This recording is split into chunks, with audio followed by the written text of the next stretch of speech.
This is Nando reporting for the Pound for Pound special podcast reaction to Joe Joyce, knocking out Daniel Dubois. Guys, shock of the year? 100%. 100%. It's a madness. I don't know if it's shock for me. For me, I wouldn't say shock of the year. For me, it's still Tiafoe Lopez beating Lomachenko. But fantastic performance from Joe, man. Like Joe Joyce boxed very well. I think he boxed like he's boxing in the Olympics. The way you can see the amateur experience there paid dividends, man, because he just showed them a different level of boxing, man. He went back to his roots and has boxed very well. Used a jab, used his strengths, and Dubois didn't have an answer for him, man. All night long, he was just frustrated. He just cut a frustrated figure. That jab was just. That's the thing, jab, man. We discussed this last week, Jay. I said to you, him trimming down is it going to make him lose a bit of power in his shots and his jab, and it kind of just showed that it didn't. You know, people were talking about how Daniel Dubois got probably. Well, I've heard it through a lot of interviews that Daniel Dubois probably has one of the hardest jabs in the heavyweight boxing, and at the end he beat him with his own trademark. At the end of the day, he just jabbed the hell out of him for those. What was it? 10 rounds. Where did it end? 9th round. What was it? 10 rounds. I think it was 10th, wasn't it? 10th, and that's it. It was 10th. Yeah, we got Faisal Khan from Lights Out. Thanks for joining us, man. Yeah, pleasure being on, guys. Apologies for coming on late. Thanks for having me on, guys. Really appreciate it. No problem, man. Or is it one of your reactions to that performance from Joe Joyce and your reaction to obviously Dubois coming up short? Do you know what? I'm not surprised. I predicted Joe Joyce would do that. I believed his experience would be too much for Daniel Dubois tonight. And for anybody that said that Daniel Dubois is going to steamroll through Joe Joyce, listen, experience in this game pays off, man. And, you know, you can look at their two records. Joe Joyce's record, for me, was far better than Daniel Dubois, and that's taking nothing away from Daniel Dubois. And I just believe that experience of fighting the better fighters, going longer rounds, and the amateur background really paid off for him. Credit to Daniel Dubois. He hung in there, you know, showed a good account of himself. But Joe Joyce, for me, got his spot on today. I'm not surprised at all. What's next for the big question is, what is next for Joe Joyce now? Because obviously you got the WBA title. It all depends now on AJ Fury. If that happens, they're saying that AJ might have to vacate. Would Joe Joyce get that shot against Usyk, or is someone else in line? Well, he's 35 years old now, and he needs to be in the big fights now. Like, you know, he's got no time to waste. I mean, there's no point of putting him in with, you know, an average fighter now. If I was Frank Warren and Sam Jones, I'd be pushing him to get him into these big fights with the likes of the Usyks. You know, I still think a fight which is always a good fight for him. But if I'm Sam Jones and Frank Warren right now, on the back of that performance, because we can say what we want about how did his eye get to that stage? Joe Joyce made his eye become like that because he worked his jab well. He stuck to his game plan. And like I said, if I'm Frank Warren and Sam Jones right now, I'm pushing to get him into these big fights now, because he's just proved to everybody that he's not here just to make up the numbers. And he's beaten a guy that's everyone's tipped to become the next big thing. And he done a pretty good job of it as well. Matthew, do you think if you were Frank Warren now, would you be worried of losing Joe Joyce? Especially the fact that this week Eddie Hearn stole under his nose Marku, who's a great prospect in the welterweight division, and with Sam Jones being Marku's manager and now Joe Joyce as well, maybe to make that fight easier for a big fight against someone like Usyk. Do you think something like that can happen?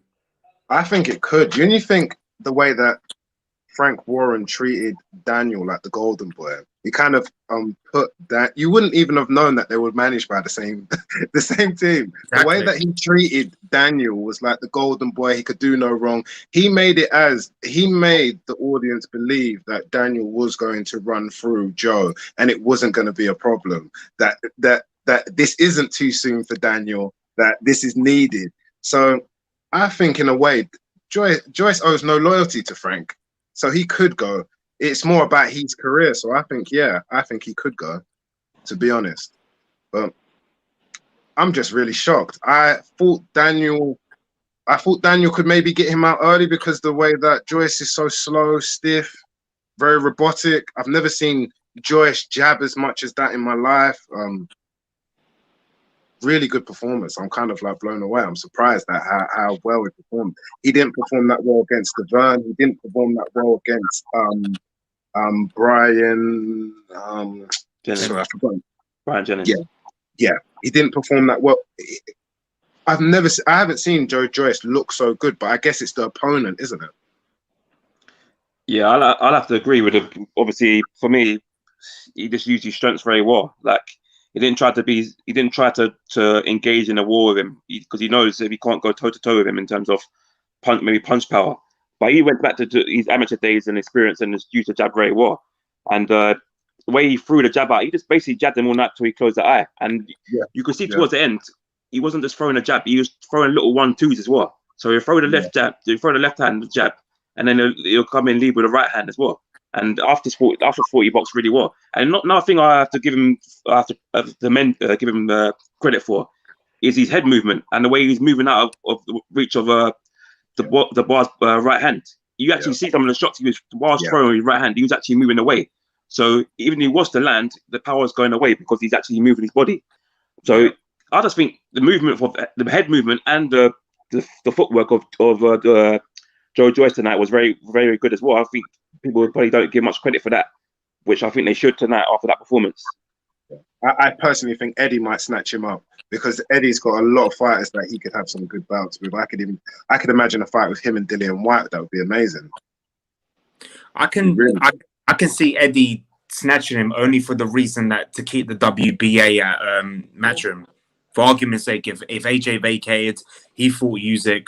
Whoever wins out of Usyk and Joe Joyce will keep the belt at Matchroom and the Zone. He will probably hope Joyce will win, maybe to do an all-domestic fight against AJ if he gets through Fury. It makes sense. And to be honest, I was just about to say, to be honest, if I was Joe Joyce, I would go to Matchroom because what Matthew said as well was, it was like Frank. This fight, this result right now reminds me of the reverse of AJ versus Dillian back in the day. If Dillian had won, 100%. So you're seeing what would have happened. Eddie Hearn would have had to stand by Dillian at the end of the fight, congratulate him, and realize my golden boy isn't so golden after all, and I have to go with this guy now who hasn't got a great personality. No disrespect to Joe Joyce because he gets Sam Jones to talk for him. He's not really one to sell fights, if that makes sense. He's not one to talk much. But I can't take anything away from him. It's a great performance. As much as me and Faisal thought that he was going to win, it's a shock to everyone else. It's a shock to the boxing world because a lot of people I've seen on Twitter, people thought Dubois in the first 3 rounds was going to get him out. So no one could take anything away from him. And the fact, and people got to remember as well, his coach wasn't even there. He's been coaching with is it Salas? Salas. And he got COVID and he had to get another coach in last minute. And that just shows a lot. I just think it goes back to what you said about the experience. His composure within the fight was just, even if you watch him sitting down throughout the breaks, he looked like he could do another 10 rounds after the fight. He looked so fresh. Daniel, after the 6th round, the whole mentality. I even wasn't sure before at the end of the last round. I'm sure I heard him say to his corner, "I can't see out of my eye." They whispered something, and then he went down. I thought from that, before he went into the last round, that he should have been pulled out. His corner should have thrown in the towel because he looked like he couldn't see out of that eye. And I feel like this is going to have a big impact on Daniel's future. This gives his opponents a blueprint on how to beat him, that if he gets put underneath pressure, how is he going to act now if he has a cut or he has another bump underneath or his eye swells up again? What is the reaction going to be?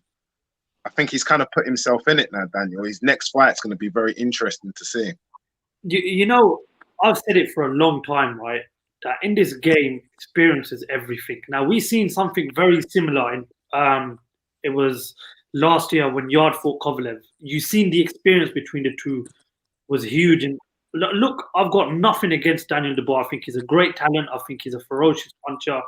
And I believe in time he probably will win a world title. But this is what I always say with these young fighters and these up-and-coming fighters. Yeah, you want to put them in the right path. You want to do things the right way, but you need to test them. And I just believe, you know, even the Nathan Gorman fight, you look toward the build-up towards that fight. Nathan Gorman had severe problems outside of the ring leading up into that fight. And I just believe that not giving him that firm test was always going to play a part in it, because Joe Joyce, when people will say, oh, but he's had less fights than Daniel Dubois, Joe Joyce is an Olympic silver medalist. He's won the Commonwealth Games, and you look at the fighters he's beaten. He's fought Tony Yoka, Filip Hrgovic, and then you look at the fighters he's beaten in the pros, Brian Jennings, Alexander Ustinov, Bermain Stavern. These are not joke fighters. These are good tests, and I believe 1-2 of those tests is exactly what Dubois needed. And look, we could talk about the eye audience want, but I just believe experience won that fight tonight. Yeah. How many fights has he had prior to this fight? What was it? 14, 15? Every time he's landed on one of his opponents, they've just crumbled. Joyce, every time Dubois got him, he used his head. He moved away from it. He didn't go looking to crash back. He didn't look to slug out of him. Again, it's experience in the game. It counts for a lot. And it's a learning for Frank Warren as well, because we've seen this twice now with two of his big and up-and-coming fighters, Yard and Dubois. But listen, I still think Dubois will come back and achieve greatness in this sport. But experience, man, pays off in this sport. Yeah, no, 100%. I agree with that. I mean, me personally, knowing Joe and growing up with Joe, going to the same school, the fitness levels I knew would, like, if you get him in later and to take him to deep waters, because I said that already.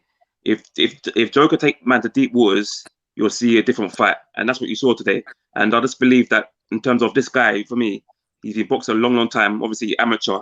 He's won Europeans, won Commonwealth. For me, he should have won the Olympics. For me, he beat Tony Oka in that funnel, and he's been in there with, like you said, with some guys. That Stavern, who was a world champion at one stage. Then you got like Ustinov as well, experienced fighter there. He's fought Usyk before as well in amateurs, so he's experienced, and people probably didn't give him enough respect. And he said, leading to this fight, he said he's going to show him levels. And for me, he kind of did. He did, yeah. And he just showed him levels. I think what I was disappointed with Dubois is that Dubois didn't really throw enough punches in terms of coming forward and try to close the gap. Like because I think if he closed the gap a bit more, he might have landed a bit more shots. I think with the reaction speed of Joe Joyce, he's not that great. He's a bit slow in terms of the reaction times. But if he would have came forward and threw a bit more shots, then he might have been a better fight. But I just believe that probably Joe nullified that by his ring movement, footwork, dodging punches, head movement as well, which is something you don't really see. When Joe was under Abel Sanchez, when he was his trainer, Joe used to walk into shots. He had no head movement, zero head movement, just walking into shots, taking jabs, punches, the Triple G way. The Triple G way, yeah. And obviously he's gone back to Ismail Salas, who he trained under a couple years ago. His second time they've been together now, and you see today with the head movement, he knew he needed to have better head movement. And today he proved that he's got that sort of versatility in his game. That's it. Well, he didn't engage when Dubois caught him. That was the key for me, and I was always looking out for that. How does Joe Joyce react when Dubois catches him? Brilliantly, his reactions were brilliant. He moved out the way. He's like, no, do you know what? I'm not going to engage in a brawl with you because that's what you want, and you'll probably beat me to that. It was smart from Joe Joyce, what he did. And anyone else who fights Dubois in the future would look at that and think, well, that's how to beat Daniel Dubois. But again, this is where we'll find out if Dubois is what people make out is. A defeat is not the end of the world for him. But again, it's experience. This game is all about experience, and I just hope now they do the right thing and they don't put him in with these other journeymen, these cab drivers. They feed him good fighters that he's going to learn from, and two things will happen. He'll crumble, which I don't think will happen, or he'll learn from this. And I hope he does learn from it, because he's a good fighter. As Nando said, personality is not there, but he's a good fighter, and that's all that matters in this game. Yeah. Now the question is Dubois strong enough mentally after this? Because we've seen in the past so many great fighters that have been built up to be either the greatest or the future greats, and they've come to defeats. And you had the likes of the great Lennox Lewis suffering his first defeat. What did he do? He came back stronger than ever, mentally was stronger, got his titles back. AJ did the same.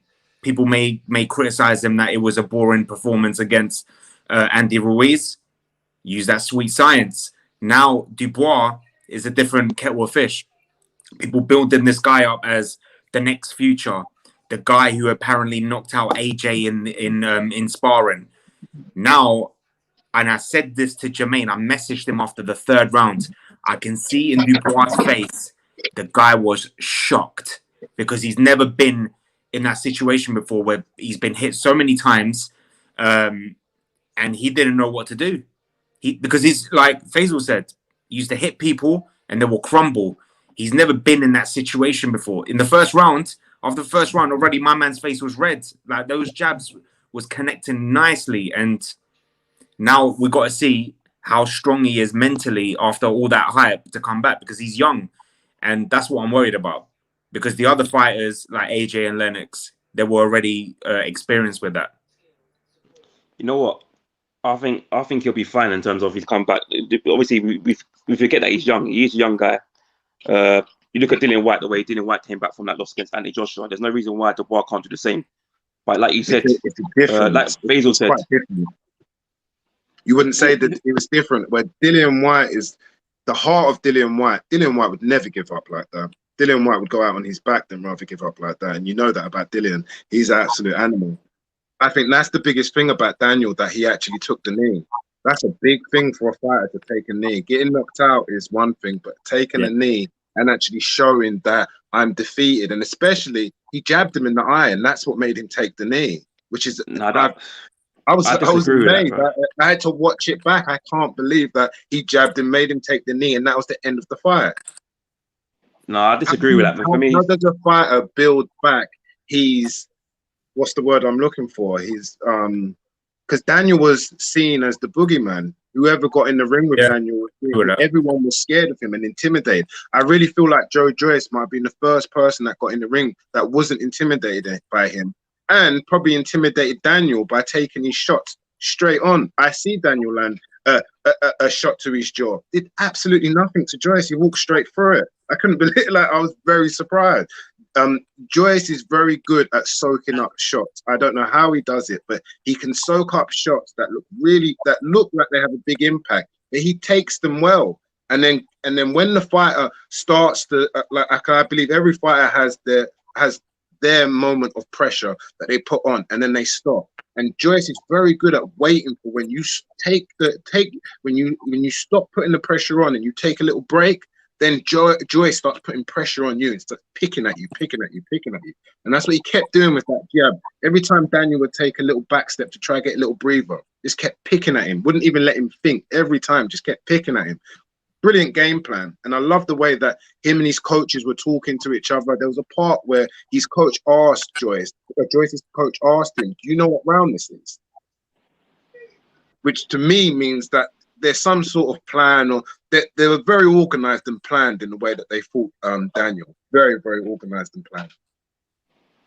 I think what you mentioned about with the jab that made him take a knee, it was not only the jab, it was just the engine of Joe Joyce.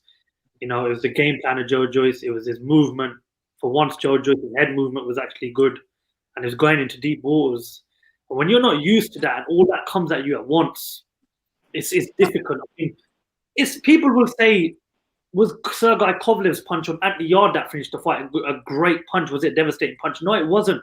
But it was the fact that Anthony Yard had never been in a fight like that. He'd never fought a classy fighter like Kovalev, which is what took its toll. And again, it just come all at once for Daniel Dubois. This is why I say, I can understand you don't want to push your fighters out there quick, and you don't want to put them in there.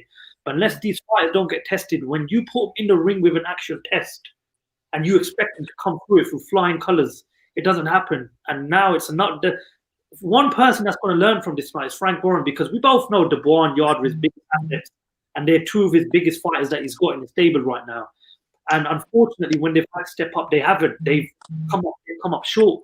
But you've seen a lot of flaws in Daniel Dubois tonight that we expected. One of those is being beaten by simple boxing skills, and that's what Joe Joyce tonight. He didn't. It wasn't a battering. It wasn't a one-sided fight. You know, so, I mean, reading on Twitter, some people actually had Dubois ahead on the scorecards, which find people's opinions and whatnot. But it was just simple boxing skills that beat Daniel Dubois tonight. And if you're getting beaten by simple boxing skills 14 or 15 fights into your career, then that's saying something about you. And that there's still a lot to learn from Daniel Dubois. But again, I believe he's a good fighter. I believe he needs to learn a few more things.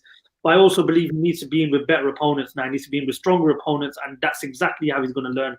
Keep on feeding him these fighters we've never heard of. How's he supposed to learn? I totally agree. I said that before as well, that Joe Joyce's resume is a lot better. What Jermaine said as well, with Brian Jennings, and you know, you got so many top fighters he's fought in the past, and take away Nathan Gorman, who was going through personal issues. His toughest fight was the guy that Darte. Yeah, and that says something. That says a lot. Like, took away Fabio Wardy, wiped him out a couple of weeks ago. That's what Fabio I mean. Wardy got him out with ease a couple of weeks ago. Didn't even get touched. That's what I mean. And it took Dubois the same time that Latte came to the ring for that fight for Fabio. You know what I mean? Like that 10-minute walk. But for me, by now, they should have, Frank Warren, before this fight, especially in the summer, the perfect time was when this fight got postponed and they both had that fight in the summer. They gave him any opponent. You know what I mean? Joe Joyce, I can understand, because he's fought people in the past that are experienced. So he didn't really need to prove anyone. He just needed rounds just to get ready for this. But Dubois should have been in the ring with someone like even a Lucas Brown, for example. Someone at that caliber. But like Faisal said, these nobodies, he weren't ready for Joe Joyce. That's the thing. He weren't ready for that. And perfect fights to make for Daniel Dubois, I mean, probably after Nathan Gorman, and I've always said it with David Price and David Allen, regardless of what you think of them, to say that. a lot better than Daniel Dubois and the experienced fighters. Price has fought, who's Price fought? He's fought Chisora, he's fought Povetkin, Allen's fought Ortiz, White, he's fought Lucas Brown. They're names on the CV that Daniel Dubois should have in his career right now. I'm a firm believer of after 6-7 fights, put him in with stronger tests. Dubois didn't challenge for the British title till his 11th, his 12th. That's too late. So that makes the question: why did you not put him in the ring with a Dave Allen or a David Price? We all know he would beat. No disrespect to David Allen or Dave Price, but that's who he should have been in the ring with. The last fight he had in the summer was against the cruiserweight. You don't learn from fighting, especially with someone like Daniel Dubois. So again, it's experience, man. Experience, and I know I keep on using the word, but it pays off massively in this sport. And tonight, the experience won. The older guy won. Why did the older guy win? Because his experience in the past, in the amateurs, he's an Olympic medalist as well, and he's fought good fighters in his career so far. And that's what helped him win tonight. That's what made him the more clever fighter. 100%. I fully agree. Yeah, I agree. Before we go, guys, here's the big question. So we've obviously, some of us have said what we think of Joe Joyce. What's next? Who, in your opinion, is going to fight? Who is Daniel Dubois going to fight next? In your opinion, who should he, in your opinion, to build up his career? I think what you suggested. I think a good fight with him and Lucas Brown would be good. Lucas Brown isn't the most busiest person, but he can take a beating. And he can give it. He can land a shot. If he does get a shot, he can hurt you, and he will go forward. I think someone like that would maybe be all right for Dubois, but I don't know. I'm a bit unsettled about Dubois, the way the fight ended. So yeah, I think Dave Price, like Faisal said, I was gonna mention Dave Price anyway because he's an experienced guy. He's been in with some world champions anyway, and I think he'll be a good test for Dubois. And then also the likes of Chisora. I won't rule out Chisora. Maybe getting there with Chisora. Chisora's towards the end of his career now. Why not getting there with Chisora now? Have a mix of him getting there. You need experience, right? You need to. And the thing is now, it's about bouncing back and being on the winning trail, looking good, winning good and just keep winning until you slowly climb up the rankings again and get your shot at fighting a bigger name and winning, maybe getting a world title shot. But he definitely needs to build up his resume, fight experienced fighters, and get the rounds in as well. Because that's another thing where he seems to be struggling with. Because you see, after about 3 or 4 rounds today, he was really blowing, and that's the thing you need. After you need more rounds in. You need to be fighting. That's because you're not fighting good enough opponents. You're blowing people away, and then when you fight someone who's going to take you to the deep waters, you haven't got no hope because you're struggling. You have got no ideas. Your game plan goes out the window. So for me, I just would like to see him in there with some better guys. I don't think Joe Joyce gets a shot at the world title anytime soon because of how crazy this heavyweight division is. All these mandatories, Usyk's a mandatory, Deontay Wilder's supposed to, how it is. So I think Frank Warren will push for a rematch. I don't think they'll get it. I think right now, me personally, I'd consider Dubois versus Wardley. I think Wardley's coming through very quick. There's a lot of hype surrounding Fabio Wardley, and Eddie Hearn's definitely watched that fight tonight. Yeah. For me, I don't know about David Price. I don't know whether he's looking to continue or not. And no disrespect to Dubois, I don't think Chisora would look at Dubois and think it generates a lot of money and it generates that, the hype. I think Dubois look at someone like a Joseph Parker. I think, me personally, a good fight for Daniel Dubois, and because Wardley's in the same sort of direction as Daniel Dubois right now, except he's still undefeated. Dubois is now not. That for me is a good fight. Daniel Dubois versus Fabio Wardley, because we know Joe Joyce is going to vacate this British title, the Commonwealth, and probably do it with the European as well. And we've also heard Fabio Wardley in previous interviews. He wants to go down that path of winning the British outright. So for me, that's a perfect fight to make, is Fabio Wardley versus Daniel Dubois. But again, you got Matchroom and you got Queensbury Promotions. They can't get together to put fights on. But I think Wardley versus Dubois is a good fight. I'd be interested in seeing that next one in both. I was going to say that as well.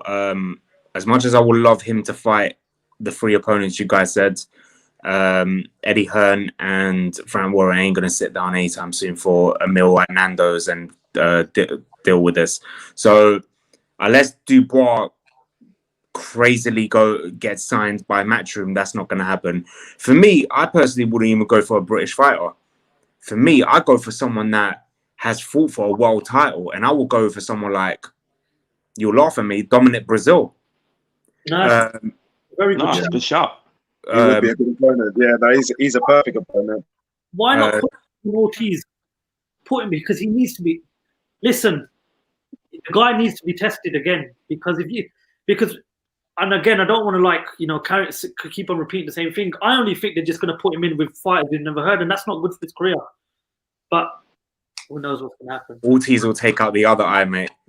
He's not ready for Ortiz. For me, I was going to say either Dominic Brazil, because I'm thinking of the top 15 heavyweights right now in the rankings. So Dominic Brazil, someone like a Oscar Rivas, a Washington, or even Jermaine's favorite guy, Charles Martin. King, like I said, King Charles. You laugh at it, but he's a former world champion. Even if you don't rate him, like I said, you need to be in there with these guys who fought at that elite level, who have come down from that elite level. He needs to get in there with guys who you might go past 5 or 6 rounds with. Like, he just needs to get the rounds in, mate. That's what it is. Yeah. For me, like I said, you look like he was tired. He's blowing out his arse towards the end of that fight, and he didn't have a clue. Joe just went back to basics. What he knows from the amateur days, jabbed the shit out of him all night long, and closed his eye.